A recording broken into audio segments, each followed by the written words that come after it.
les travailleurs temporaires, les étudiants temporaires. On attend le PEC. On n'a pas encore une date précise. Il n'y a rien d'officiel.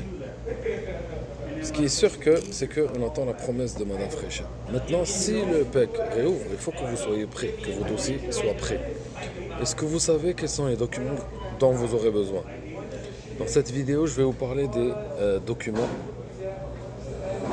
que mon avocat m'a envoyé, que je dois préparer. Je vais vous dire quels sont les documents. Là, on va parler les papiers, les documents d'identité que vous allez devoir fournir. Vous avez la page principale du passeport valide pour vous et les membres de votre famille, inclus dans la demande acte ou certificat de naissance. Je suis en train de lire ce que j'ai reçu dans le mail. Certificat de mariage, ça si vous êtes marié, jugement de divorce ou certificat de décès du conjoint si applicable. Preuve de relation pour les conjoints de fait, par exemple bail commun, compte bancaire commun, facture commune, photo de vie commune ou déclaration d'impôt.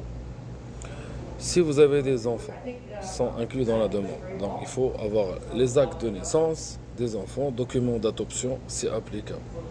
Preuve de statut légal au Canada, permis de travail ou permis d'études, demande de prolongation de statut si applicable, certificat d'acceptation du Québec si vous en avez eu, preuve de connaissance du français, que ce soit le TEF, le TFAC, le TCF, le TCF Québec, n'importe, diplôme ou études complétées en français, relevé des notes démontrant au moins 3 années d'études. Ça, si vous n'avez pas le test de français, le TCF ou l'IGNA, à ce moment-là, vous aurez besoin du diplôme qui a été étudié en français, ok, avec ces notes démontrant au moins 3 années d'études effectuées en français.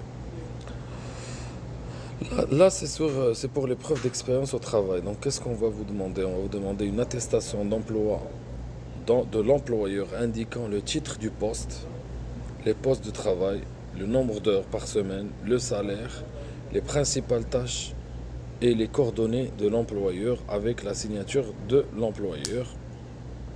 En plus de ça, des relevés de paie, les relevés fiscaux T4 et relevé 1 et un relevé d'emploi si l'emploi est terminé. Ça, si l'emploi est terminé.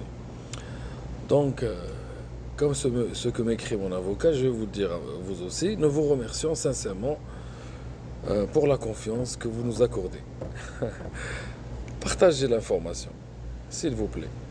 Ça me fait énormément plaisir de partager avec vous aussi les informations concernant l'immigration, mais c'est des informations